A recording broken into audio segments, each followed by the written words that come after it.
It is live at 5. I mean, it will be when my microphone's on.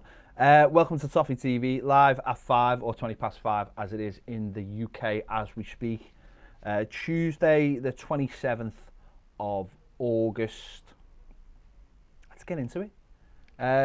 Watch Gary Ward Hardy over there in America. Stephen Kelly says, let's get straight into this. What are your thoughts on Bolton and Bury? Very sad to see as a football fan. Do you think the Football League should allow ownership of the two clubs? I feel if they did, less things like this would happen. Steve, I do. I mentioned this last week on the Footy Show. Although what I would say is I would say that maybe if clubs weren't in this position in the first place, which would mean the Football League having more scrutiny over people who own this fit and dingo test, you wouldn't have these people in football. I mean, the guy who bought Bury just seems like an absolute dickhead. You know, I heard him on Talk 5 Live last week, and he was basically saying, "Oh, I just bought the club. I didn't know anything about it. Don't even like football." And I'm sure there's a lot of people in football who don't know a lot about football, but when you're letting these people just buy clubs without understanding what I think he said something like, people should stop having a go at me. These drunks. Well, straight away he's aggravating a lot of football fans by saying things like that. And this is why the fit and proper test should be there to weed out these people before they ever buy a football club. So we need to get that right. I do think that maybe they're going to have to open up the rules a little bit. Although, if football clubs are allowed to buy other football clubs, it could lead to a lot of issues, a lot of loopholes. We've got to make sure we counter all that before we let that go ahead. I was speaking to a friend of mine yesterday. He was saying, "Well, what if you subvert money from a player from one club to another and all those kind of things?" Well, the simple fact is that if it was to happen, it would be hard. It would be like if a club, let's say you bought a club and they were in League 2 and you were a Premier League club. Well, straight away there's going to be too big a gap there for you to take their players, but you could loan players to them. If that club goes through the leagues and is about to get to the Premier League, you'd have to put a rule in to say that they'd have to be sold. Now, if a club were about to get into the Premier League, there'd be a lot more of an attractive proposition for someone to buy. So there's got to be a lot of things in place, but the problem is I don't trust the Football League to put any of those things in place when they simply can't put the things that are in place at the moment to make sure these things don't happen. But it's a great shame. I mean, Bolton are a club that have not that long been in the Premier League. I think what it shows you is Bolton were never a huge club. They went into the Premier League and they tried to mix it with a lot of the top clubs, and for a while that worked. And with having Sam Allardyce in charge, whether you like him or don't like him, they played the brand of football that meant that they got good finishes in the Premier League. They got into the UEFA Cup, or the Europa League, sorry, and they did okay. And then the minute they start, they give lesser people a chance, but they kept on buying the way they were. They fell out the Premier League. They still had big contracts to fulfill, and ultimately it's unravelled to what it is now, and it's very, very sad. Bury, as I said before, was taken over by someone who didn't have a clue about football, and they are where they are.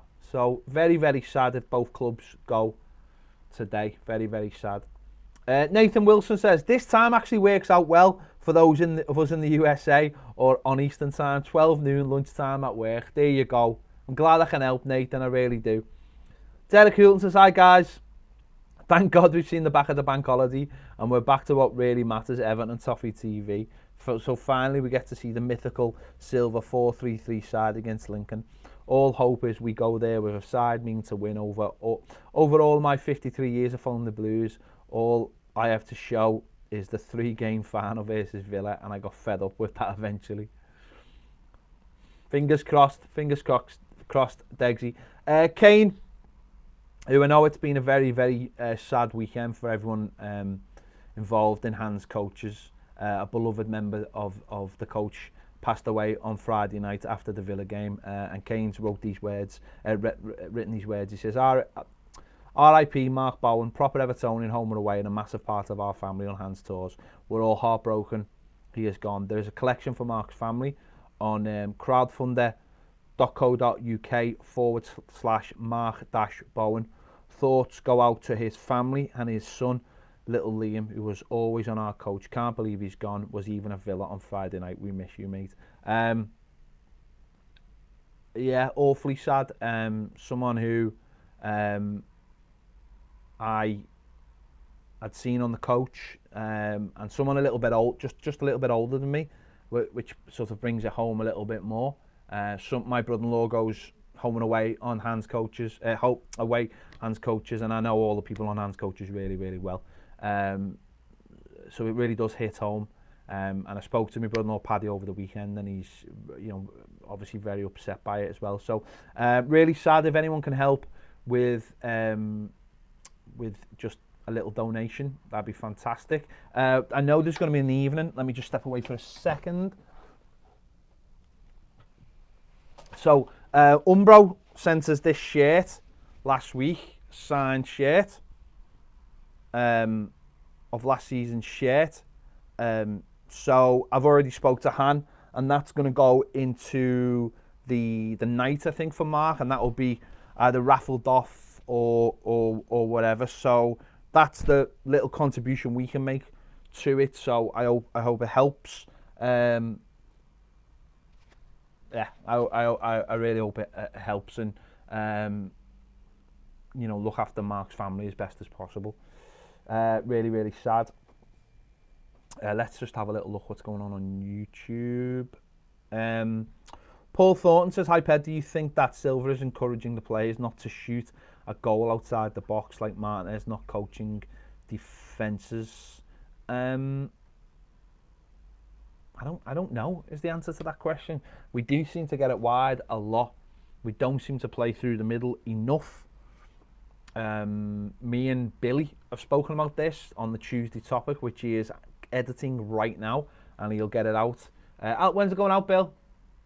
Probably about an hour, which is fine because it means the stream will be done and you can watch it in about half six. He said half six. If he doesn't stick to that, he'll be out the door. I'm only messing. He was fantastic on it, and he's editing it right now. That's commitment. But we need to start going through the middle of teams a little bit more. We're getting a little bit predictable. Every time Gomez had the ball on Friday night, it just went wide instead of trying to slip someone in. So hopefully he's not. Hopefully he wants the play to go through the middle, and it's just players making poor decisions and players are not making runs. We'll wait and see. Nathan says, good question, Paul. We're not shooting or crossing enough in general. Need to create chances via corners and deflections rather than being slow and predictable. Yeah. LA Walkway says, all right, Peb, mate, do you think Delph will start tomorrow? Well, the manager's already come out today and said that he is in a condition to start. So I think he might take the opportunity to possibly rest Gomez if he's got because if he's got a knock, then yes, he probably will like to entertain the idea of resting him till Sunday. We'll wait and see. But I think Delph might start because I think he could be a big part of our midfield now with the Gabama news confirmed. He's going to be out up to 3 months. So yeah, which is an absolute bastard. Bobby C 1878 says, what if Morales, Balassi, Martina, Nias, etc. are still here when the transfer window shuts next week? They don't play footy, mate. Simple as that. It's in their best interest to leave the club in the next week. Whether they will or not, I don't know, because they'll just do nothing. there'll just be money being wasted, but it's in the best interest of all those players to leave the club in the next week, one way or another.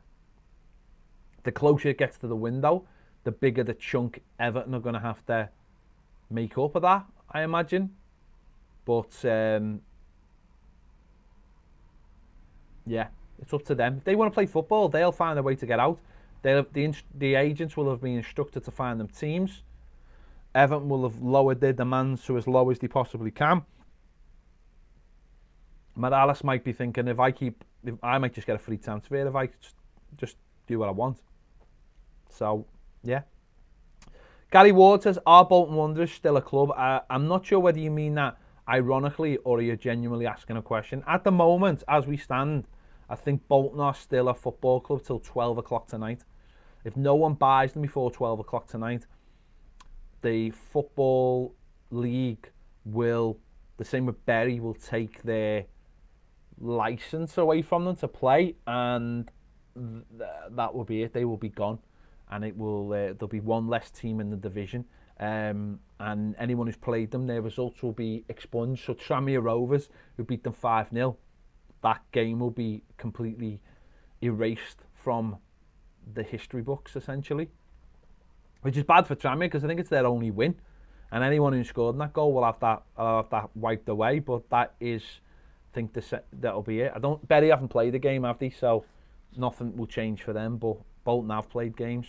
It's the first time I can remember this has ever happened. I think in my memory, sure it has happened. I mean, clubs have gone to the wall before, but actually happened within a season. Bolton are already something like, what are they? They've drawn one game. So I think they might have drawn one game. So they're minus 11 points. Yeah, it's horrific. Absolutely horrific. Bobby, at what age should we decide to keep, release or loan under 23 players?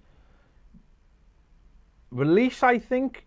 Well, keep probably till they're like 21. Release 21.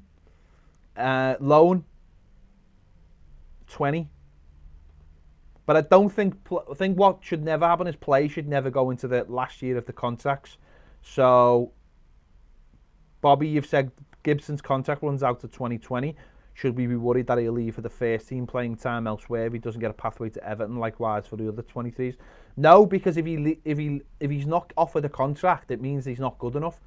You can only offer 23 players of his age, I think, 1 year or 2 year deals anyway. So they'll offer him a contract at some point over the year. If he leaves, the club don't think he's good enough. What I'd like to see less of is players leaving on free transfers, because it basically means you've wasted all that money you've put into players. So that needs to be sorted out for me. Lucas says, sad news on Bolton and Bury today. Being one of the founders of the Football League, I found it disgusting. Everton are not allowed to help. They're not allowed to help. They can help. They can help with some things, but they can't help.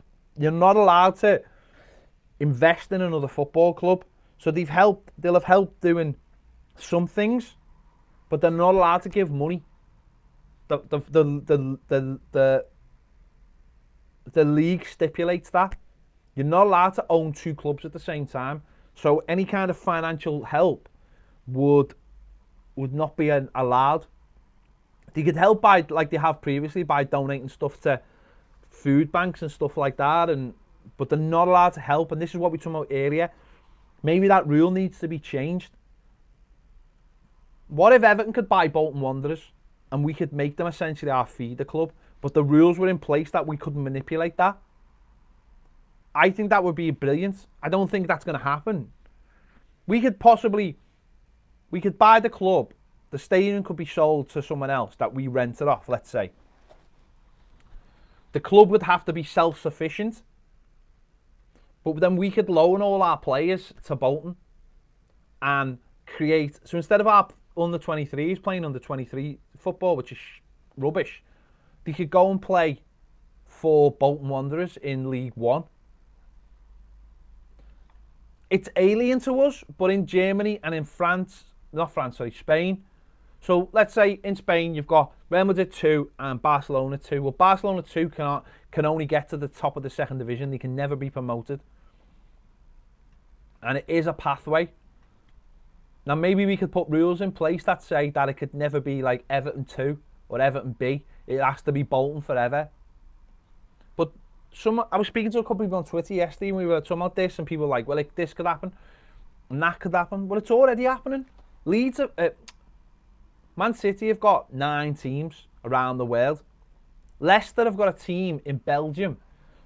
They took George Hurst from Sheffield Wednesday because he could leave to go abroad. They took him to the club they own in Belgium and then signed him this summer. So they basically circumvented it because they own a club. Chelsea own a club in Holland where they send all their players. Manchester United used to own Royal Antwerp where they used to send players who couldn't get work permits. These things are already happening right now. My idea would be, well, let's surely you'd rather have your club saved and it become a feeder club for a big club. If that's what saves my club, that's what saves my club. I don't know. I don't know. I don't. It's not my team. I can't make that decision. But I'm sure they'd rather have that than go out of business. But ultimately, what should happen is the Football League should be helping these teams out more and not putting them in situations where they're getting bought by crooks.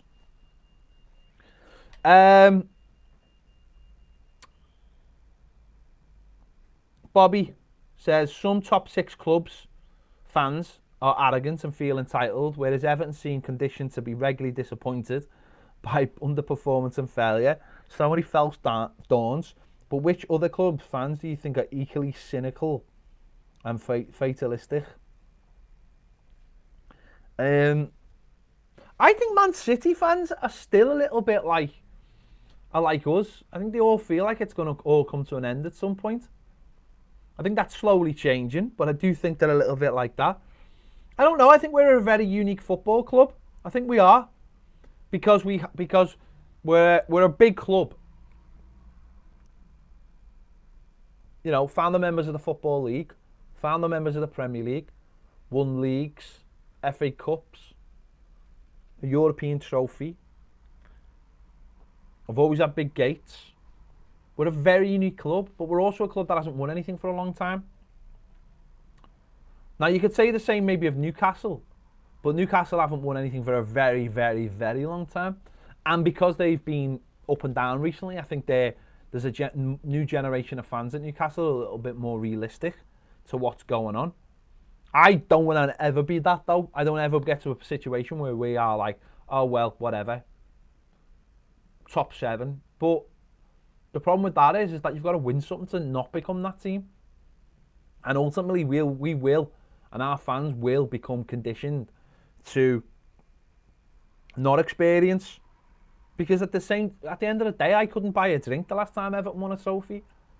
So, you know, for some people out there, they'll know. You know, like Sir Kane watching goes home and away, but he's never seen Everton win anything. You know, he can't. You know, for a lot of yous out there, people who watch from abroad, you can't pin your hopes on things you've never seen. You can't turn around to people and say, well, we're this and we're that, when you've never seen us be that. So it's getting more and more difficult. And because we are a very, very unique club, there's a Villa fan who came on our comments, and I don't think he was having a go. He was just basically commenting on one of the videos saying you should be a bit more realistic about who you are and what you're doing. And this was coming from, I think his point of view was, you know, he's a Villa fan. They've been relegated. They've gone down. They almost nearly went bust last year. The way he looks at it is that things are not as bad as you think they are. But I don't want to be an Evertonian who's like, well, at least we're not being relegated. I want to be an Evertonian who's like wants to be knocking on the door. But that only happens if you are knocking on the door. And I've said this loads of times, things will only change when they change. I know that's nonsensical, but we will only start thinking, we will only stop being negative when things like Friday night stop happening. where you go and you've got a chance to go top of the league, or like 3 games in, and for a lot of people they'd be like, yeah, top of the league, but then you go and blow it and get beat by a team who haven't won, a team who've been promoted, and play that badly, and that to us now is typical Everton, Everton. That's Everton, isn't it now? Doing that. Everton winning trophies is not typical Everton. Everton winning games that either we're supposed to win or that we're not supposed to win, if that makes sense, is not Everton. That's not Everton to us anymore. Everton going to Anfield and winning is not Everton. Everton going to Chelsea and winning is not Everton. Everton going to Old Trafford, the Emirates, that's not Everton to us. And yet, my dad will have watched us go to Old Trafford loads of times and win. In the 80s and the 70s. No problem. Wasn't an issue. Going to Anfield and seeing us win, it wasn't an issue. But that's where we are now, I'm afraid, and we've got to change. We've got to get out of it, and it's up to the people who are in charge right now to get us out of it. It might be the stadium that gets us out of it. I don't want it to be the stadium that gets out of it. I want it to be the people who are in charge of the club right now gets us out of it. But we've got to start seeing that on the pitch. We've got to start seeing players. Tomorrow night, we've got to see 11 players turn up, roll up the sleeves and just get us a win. No scares, no nothing, just no hard luck story, no on the back of the echo, oh, if only this had happened. And all. That's why last season when we got beat by Millwall, I would not accept that it was the fact that there was no VAR. VAR should never have come into it last season when we got beat by Millwall. We should have beaten them convincingly. We shouldn't have conceded goals from set pieces 3 times.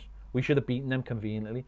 That's why I'm not one for sob stories about referees in some games. In some games, yeah, because you need the rub of the green when it's maybe a top game. But when you're playing poor sides, you should be beaten. You should be beating them. That's why I'm more concerned about not making chances and not having shots on target than Richarlison maybe getting a penalty. Yes, of course, if it was a penalty and we score it, it's a different game. But we shouldn't be relying on that in those games for me. So I'm not going to use those things as hard luck stories. We've just got to, players have got to roll up their sleeves and start knowing what it means to be an Everton player. And I think we've all lost that. There's a generation have lost that completely. Kane, do you think the way we set up 4-4-2, I think on Friday, Gylfi was like another striker, and that's why we never played through the middle enough.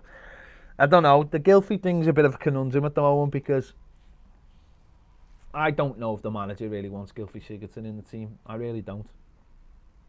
Because his position is just, he doesn't pick the ball up enough, and he doesn't run at people, and the ball never gets to him. And I'm not saying that's Gylfi's fault. I'm just saying while the team is not in full flow, the midfield's slow. It's so slow. Sneijderlin, Gomez, Gylfi Sigurdsson as a triangle 3 is too slow. So players will not commit themselves because they know they couldn't get back. Grealish and John McGinn, is it? They run round us all night on Friday night because we haven't got the legs in there. We might be better players, but we haven't got the legs. That's like me walking on a pitch now at 40 and going, well, I tried it the other night. I went to play footy, and I knew as a footballer I was better than players around me. I haven't got the legs. I haven't got the legs to move around anymore. So and I've played on pitches where the most frustrating thing is like you watch people who are young and you just know they're not better than you, but they're faster than you and they're quicker and fitter than you. And at the moment, that's what our team looks like. It's got talent, but it hasn't got legs. And I think that's where the Iwobi and I think that's where Moise Keane will really, really help. And I think that's where Delph will help as well. So we'll wait and see what happens.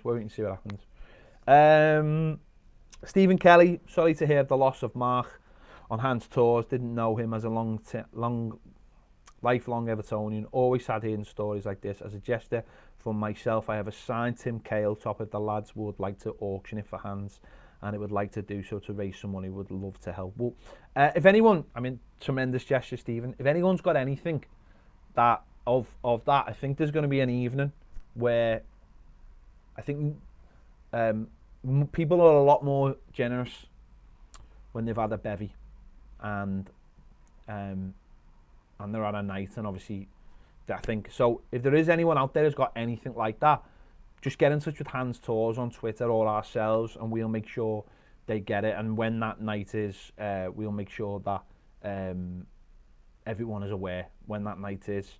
And I'm sure if people, I can't speak for Hans, so I don't really want to. But I'm sure if that's a ticket event or whatever to raise money, then we'll make sure that everybody knows if anyone just wants to go down and all those things. So, but if anyone's got anything like that, that could be, I don't know, if you've got an old signed shirt somewhere or in a frame and you're not using it, and you think, you know what, just sitting around collecting dust, that could go to a good cause. Anything really.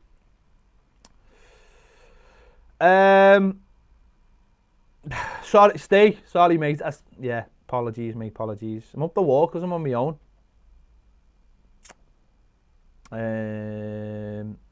Gary says, I thought the deadline for Bolton was 5. Billy, what time's the Bolton deadline? Is it gone to 12 now? I'll check now. It was 5. I think they got an extension. Simon says, been away from Toffee TV since Friday night. So have I, mate, to be honest.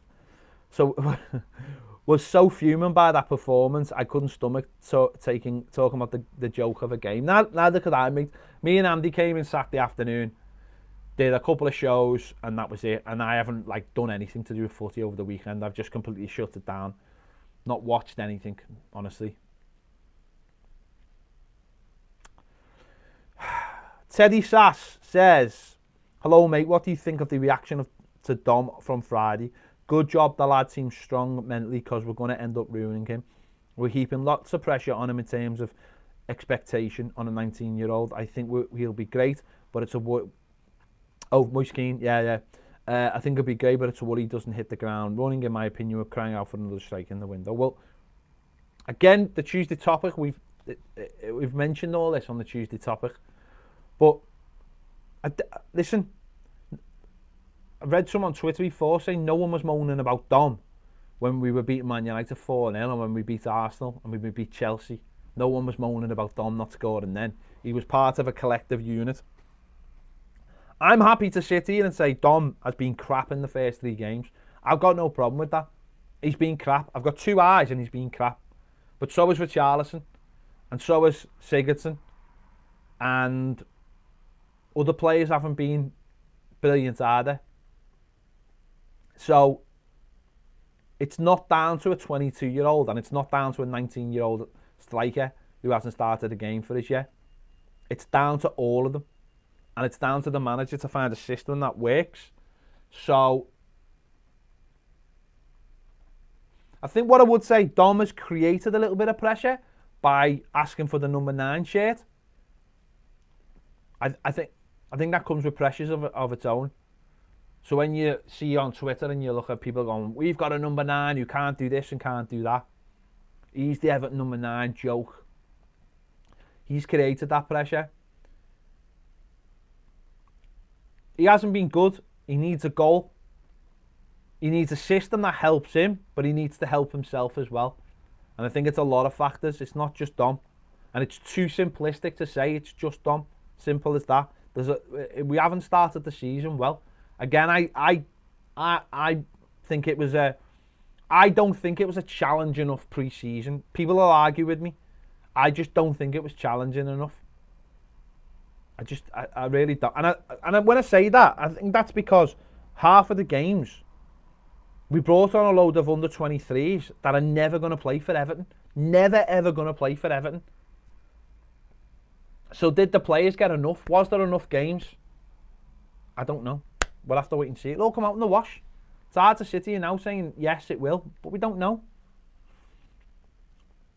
Lucas says, do you think we completely change the team for the cup and lose? Do we need to start asking questions about the club's goals and targets? I don't know if we will completely change it, but the players that we have got to come in, Moise Keane, Iwobi, possibly Tom Davies, Sidibe, they're good players. So I don't want too many changes. I don't want to change the goalkeeper. I don't want to change the centre-backs. Delph could come in as well. Most of the players, Sidibe and Delph haven't played yet this season. So flip of a coin for them, whether it's a good thing or bad thing. I think it's a good thing, but we should have enough to get past them. And again, don't want to hear any sob stories if we don't. We should be good enough with this team and this squad to get past Lincoln. We should be. So we'll wait and see. Bobby says, what about buying a Scottish club? Or is their football too inferior for putting our under 23 players there for development? I don't know. I don't know if we can actually afford to buy a club. It's just that I just thought in terms of something like Bury and Bolton, that would be a good alternative to what they've got going on. LA Walkway, do you think if we lose tomorrow and Sunday, Silva will be under pressure? No. But we shouldn't be thinking like that, should we? We've got 4 points, which is most of the Premier League. From, I think it's 5th down to 15th. It's 4 points. Tottenham have got 4 points. Man United have got 4 points. Chelsea have got 4 points. Arsenal have got 6 points. There's a lot of teams on 4 points. Tottenham have lost at home. Man United have lost at home. Let's not all be reaching for the panic button right now. There's a long way to go. Plans haven't gone exactly how they wanted it in terms of they didn't get the players they wanted to come in exactly. And we've just lost Gbamin, who was our replace for Garner. So we're going to have to deal with that and sort that out.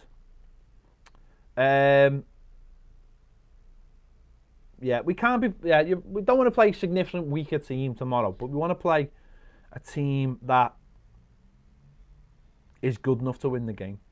David Robinson says, sorry, just joined. Have you discussed Gbamin's injury? No, we haven't. We haven't discussed Gbamin's injury. 12 weeks, 8 to 12 weeks. Difficult, very difficult for a new player who's coming to the Premier League. It only played 1.5 games. Very, very difficult, because what's that now? So you're talking back end of November. It's going to be. It's a bit like the Gomez situation, isn't it? Last season, or the Mina situation. He's going to be thrust back into the team in a very busy part of the season. Quite interesting, actually. Me and Billy were talking about it before on the topic, saying that about Gbamin, saying, where everyone wants, people saying, should have put Moise Keane in. Well, what if he wasn't ready? And this is why they weren't putting him in. Because Gbamin actually wasn't ready, but they were forced to put him in. And now he's got an injury. Maybe that's the reason that we haven't seen Moise Keane, is that Anawobi, the medical staff actually have an idea what they're talking about and saying you can't push these players, you cannot play them for 90 minutes. You can, probably best bringing them on for half an hour, then up it a little bit and then give them a start. Maybe that's why. Kane, you think tomorrow is a banana skin? I'm not confident at all. This is Everton. This. Lincoln sold all their tickets. Big atmosphere in our players. Never seem to cope when it's like that, especially on TV. Sorry for being negativity. You're right, Kane. It runs through the club. We're not like them. We don't think like that. We don't think we're the Premier League teams. Like Villa on Friday night, you think about all the negatives. We could go top of the league. We have keeping clean sheets. They haven't won. They were 3 positives. And yet we spin them. All of us spin them. We spin all of them into negatives. They were 3 positives. And we all spin them into negatives. And me included. We all do it. It's the old Everton meme, isn't it? Time for Everton. Player hasn't scored. Team hasn't won. Oh, Wolves haven't won a Premier League game. We played them on Sunday. What are we all thinking? We're all thinking exactly. We've got a hive mind, Evertonians. We don't think great chance to get 3 points today. They'll have just played in the Europa League on Thursday night. All right, it's at home, but it doesn't matter. They're winning 3-2. Torino will give them a good go. They'll have all the best players out. We're not thinking that. We're thinking, Wolves, tricky game now. They haven't won a Premier League game yet. Oh, didn't beat them last season. That's the way we think. But it's hard to get out of that mind till we stop being that club, that team, because as Everton, and I don't. The players change, the manager changed, but that mindset stays, and so that's got to be us as fans. But how can you change that mind? How can you bounce into? It's like a defense mechanism, isn't it? It's a defense mechanism.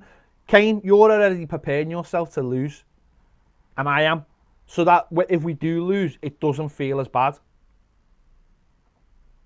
It's, I think that's something as Evertonian, but it'll only come when players start turning up for games of football that they're supposed to win, and that's it doesn't feel as bad if you beat it. I know it doesn't happen too often, but when you beat a team that you're not supposed to beat, it's brilliant. But if you lose those games, you don't feel as low because you're like, well, they're better than us. But when you get teams beat by Villa and your team doesn't have a clue, doesn't look like it has a clue, you suddenly start questioning everything. And it can be a horrible mindset to get in and a difficult one to get out of. It's Kane, only time we've challenged in pre-season was that Mines Cup, and look what happened there. No, I agree. I agree. I thought... I just thought the way we played in pre-season was... First game in Africa was nothing. It wasn't a game. It was under 23s with a couple of first teamers. And then when we were in Austria, it was a couple of games on a field. There was no intensity at all. And then we played then we went to Wigan, and they were crap. We couldn't score past them.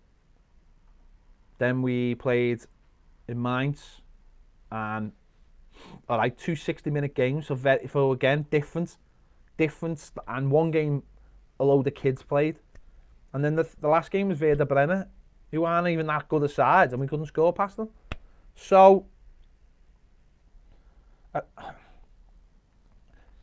as I've said before, I think all the games before you go to an international break are a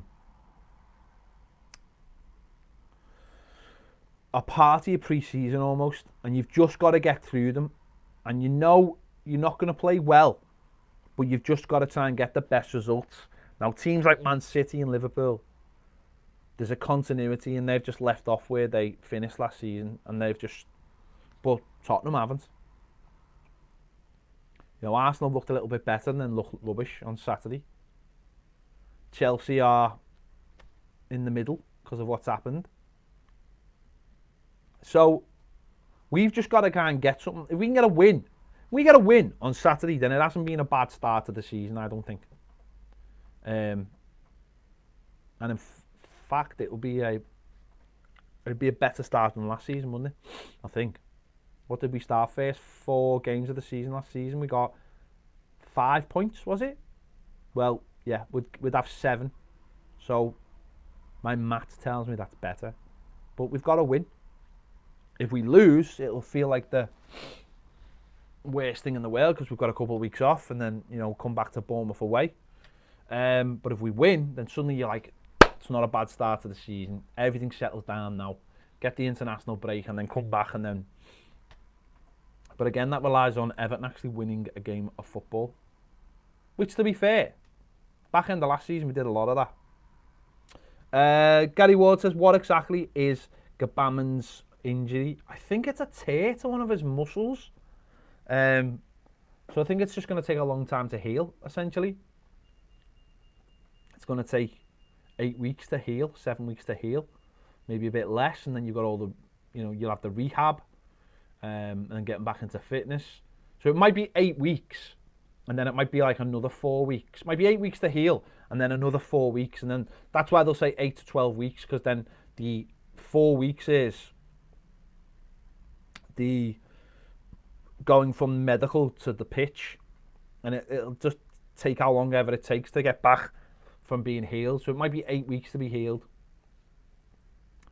but to be out for up to 3 months when you've played 1.5 games for a football club in a new league, and then to be told you aren't going to play again till the back end of November, that's difficult. These are the months that you need to bed in at a football club, and we've seen it with we've seen it with Yerry Mina last season.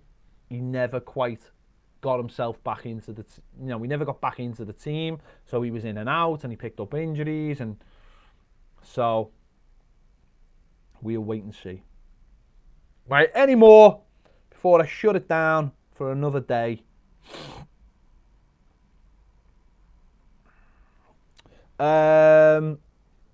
LA Walkway says, do you think the manager has wrote Tom Davies off? I generally think there's something to offer. He can do for us what Grealish does for them, in my opinion, not just because he wears the low socks.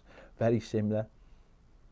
Them being Villa, the last 2 games have been crying out for it. I agree. I think Tom, and I think Ian Lyons has gone on with it. Would you agree to give Tom a fair run in the team? I think it would be great to see either Tom or Fabian.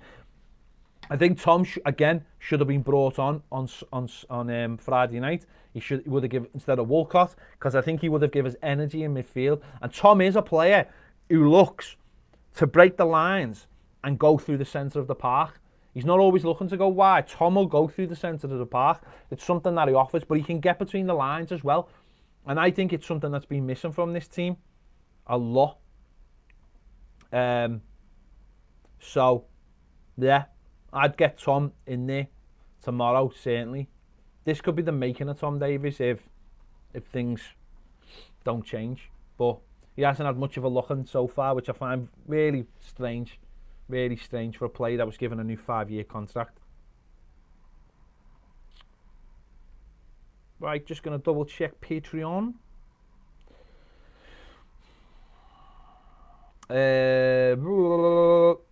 El Loco says, hi Ped, just joined the stream with the first time question. 1, any news on Delph? Yes. Manager says he's in condition to play. And 2, I am a Silver fan, but do you think that this is a defining moment for him as a young manager? He has to make the system fit the players, and he has not bemoaned the loss of certain players. Is that what is? It is what it is. It is what it is. I don't think he has bemoaned. But he has to get a system and stick to it and use the players that he wants to use and forget about anything else. He started the season with players that finished the season. So far, they haven't done what he wants them to do. So if you need to change it, change it. He's got options now. You can bring players into the team. If players are out the team, that's their own fault. Simple as that. Stephen Kelly says, spot on about the mentality. Do you expect any young players to make the bench tomorrow? Anthony Gordon maybe scored 2 at Arsenal the other night on Friday night. 2 well-taken goals. He looks like a very promising player that could come through. Maybe a little bit young, but he looks like maybe one of the only ones at the moment that might come through with Lewis Gibson. Steve Donahue says, sorry I'm late. If we play 3-3-2 on Wednesday, 3-3-2. Be short on players. Do you think Tosin becomes a better sub if he plays better in a 2? I mean, we could play 4-4-2 and we'd have more, the right amount of players on the pitch then. I think Tosin will be better in a 2. So it'd be interesting to see actually Moise Keane and Tosin. That could be an interesting partnership. Yeah, why not? I don't know whether we will play 4-4-2, but it's an option. Stephen Kelly just read about Tottenham. They have the 2nd worst win ratio since January. There you go. Something like that before in here. They lost a third of their games last season and still got to a Champions League final and still finished in the Champions League places. It's because they're brave. It's because they try and win every game. So the games that they don't lose, they win. The games so they don't draw that often. So they win a lot of games. That's because they're brave and have got good players. Bobby says, how would some of our fans behave if we start performing well and getting results? And heaven forbid winning trophies. Do you think some fans need us to fail so they can vent their frustration and rage with life in general on Everton's shortcomings? We seem afraid to be optimistic because we fear being ridiculed as deluded. I don't think that's why people fear being optimistic. I think people fear being optimistic because a lot of the time you get your heart broken by Everton. It's as simple as that. It's a defence mechanism. Why put yourself on the line and feel worse because you think you're going to win a game of football when you can just go, well, we'll lose it, get used to it. And I do it myself. I do it myself all the time.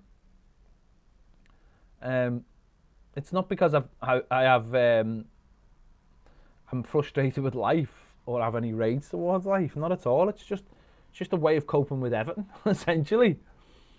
Doing what you expect them to do. That's why a lot of people still feel like the stadium, they don't dare to dream about the stadium, because they still think that it'll all go tits up. Simple as that.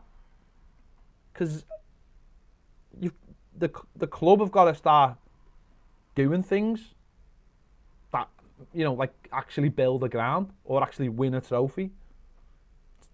Simple as that.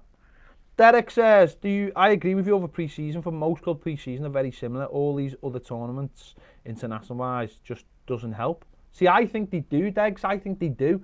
I think playing better opposition in more hostile atmospheres, in fuller grounds, I think it does. I think it pushes players. How can you work a team ethic when 7 or 8 are starting lineup or either away in the international tournaments or haven't been bought? So really, if you look at those first few games in our pre-season, Gabam is going to be a massive miss, but isn't this Delphin Davis big chance? Both are mobile and forward-looking players. Stop the sideways passing. Let's go forward. No, you're absolutely right, you're absolutely right about the international tournament. Sorry, I got the wrong end of the stick there. Yeah, you don't get a lot of your players back because there's an international tournament every summer now. So, what they need to do, genuinely, they won't. They need to have the World Cup every 4 years, obviously. And then 2 years after that, the Euros, the Copa America, and the African nations should all be in one summer. They won't do it because of television. Of course they won't. So every other summer, players get the summer off. Simple as that.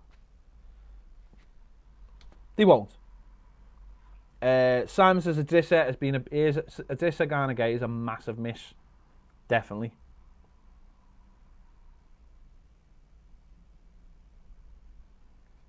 Right, what time is it? It is 7 minutes past 6. I am going to end the stream right now because it is time to do other videos. Eventually, I've got a couple more things to do before I go home. So, yeah, I'll be back tomorrow at 5 o'clock. Looking forward to the game against Lincoln. Some of you will be on your way to Lincoln. I wish I was, but I've got to hold the fort down here because Baz is, again, he's not checked in at all. He's not checked in once. Not watching. Scandalous behaviour. So yeah, so I will see you tomorrow. The Tuesday topic will be out. How long's Tuesday topic got?